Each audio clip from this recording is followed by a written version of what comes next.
What up, YouTube? So today's gonna be part 12 of the Toyota sw20 k20a2 swap, and today we're going to be changing out the timing chain.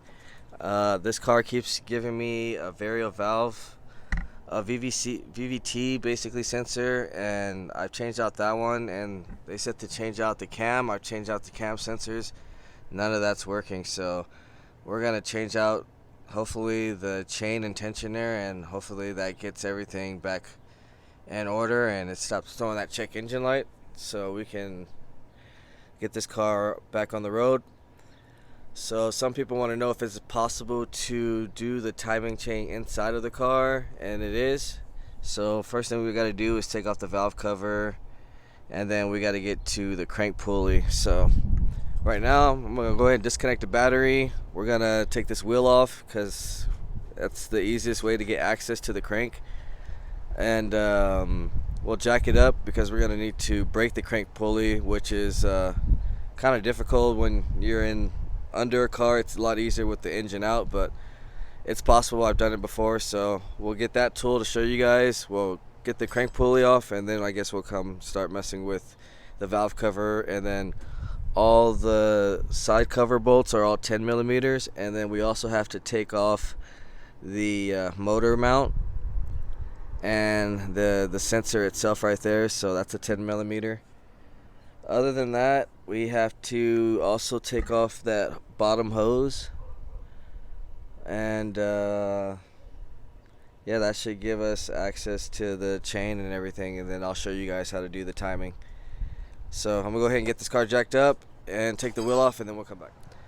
Alright, so we're back and I got everything stripped down, and I just wanted to show you guys. So we take out the axle, which is a 32 millimeter, 19 and 22 on this side, and then it was a 27 millimeter, 17 millimeter, and then two 19 millimeters under here. Since they're actually different bolts, there's 17 stock. So this is how you get the tool on here as best as possible with the best leverage. So I'm gonna go ahead and try to break this crank, and then hopefully we can start getting to the rest of the side cover and unplug some of these sensors and everything. So I'm gonna go ahead and start taking this pulley off real quick, and then we'll come back. Alright, so we got the crank pulley off, and I also actually had to take off the lower control arm also because it was still on the way. I thought I had enough room, but I didn't. So pretty much everything on this side is gonna have to come off if you want to get space. Unless you have a good impact that can just take it off, you won't have to do any of this. So this is just for the people who are using the tool for the crank pulley tool. Or you can, someone asked me, is there another way without this tool? You can actually stuff the center of the flywheel and the transmission with a couple flatheads, which will kind of lock it up, and you can do it that way. I used to do it with that before. So right now I'm gonna go ahead and start taking this serpentine belt off, so you guys can see. It's pretty simple. You just need a 14. So just put it on the tensioner pulley.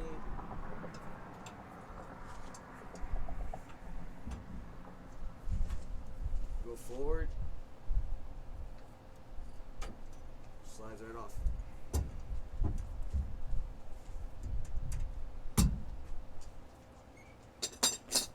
Alright, so other than that, I'm going to start taking off the valve cover, all 10s.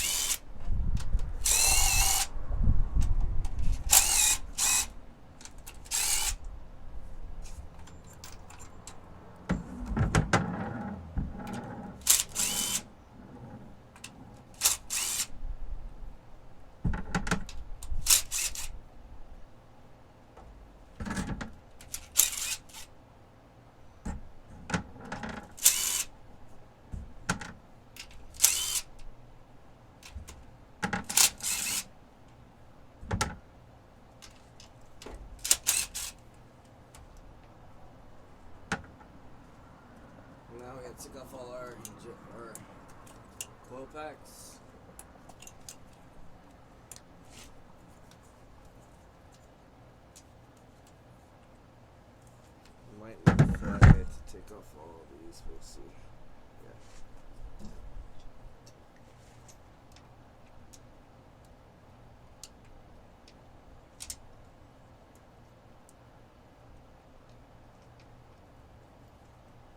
take out the coil packs real fast since that's a lot easier.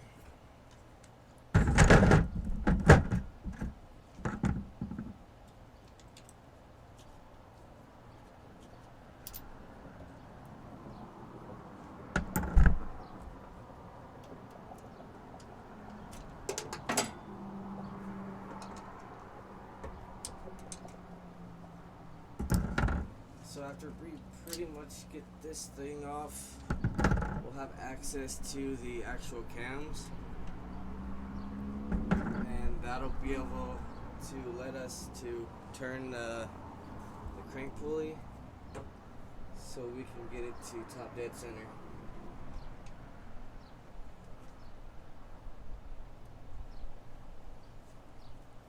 Spot to put it.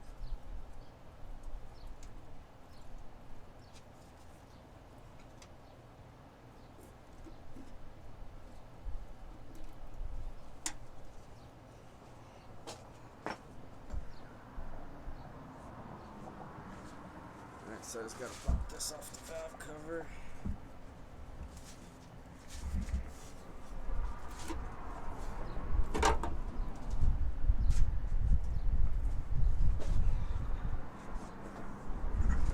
Alright, so as you can see, we have our timing right here.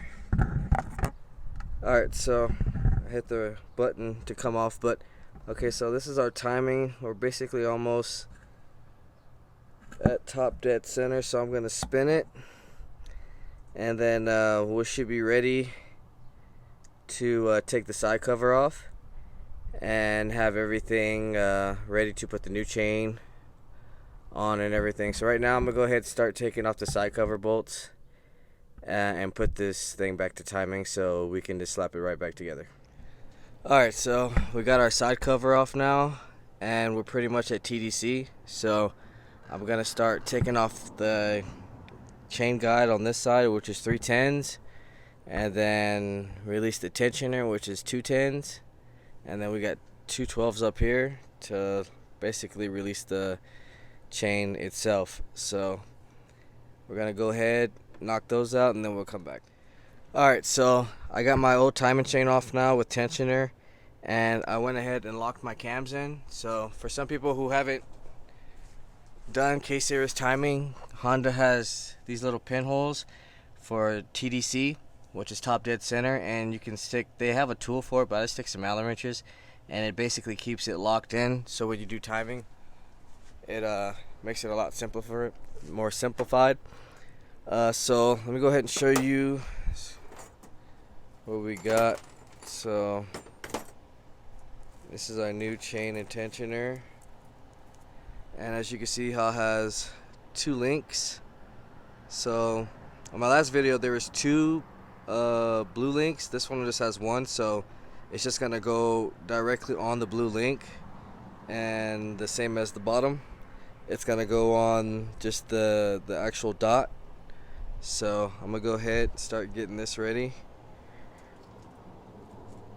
And so pretty much the 2 dots have to be on each one on the top of the camshafts, and then let's see if you can see the bottom.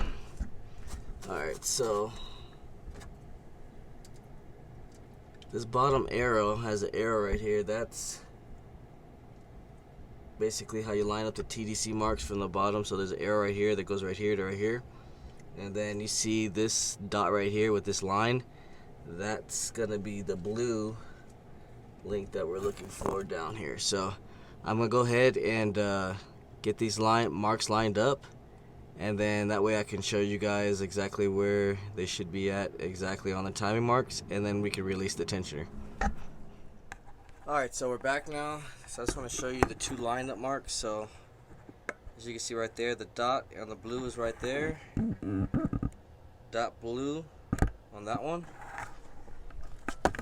And then you can't see the dot, but you can see the little line right there, and it's directly on the blue dot. So other than that, we got our tensioner on here. We can release the pin, but first we're gonna put the other 3 bolt, the 310s for the other tensioners for the guide. So we could put our side and our top guide on now, which is 212s and then 310s, and then we can release the tension and then get the pry bar and then pry until the tension there is pretty much stretched out as much as it can for the chain. So we're gonna go ahead and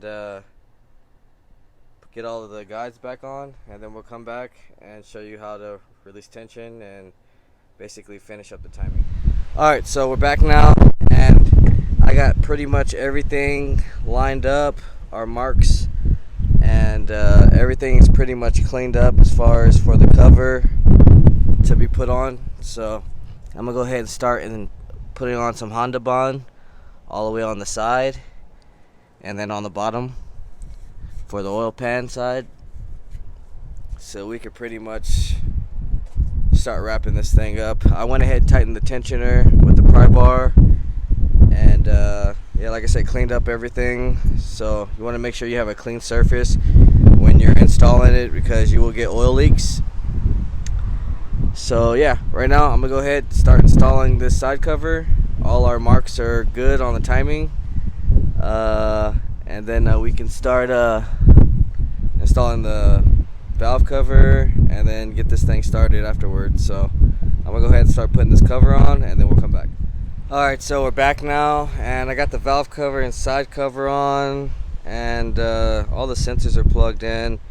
But we got some bad news. I don't know how this thing just snapped up in there, but it's for the VDC sensor. So now I get to pretty much take it all back apart, and I don't know how. I might even have to take the engine out now, because it's pretty hard, unless I can take the side cover off, and hopefully there's a piece of it that I can clamp onto.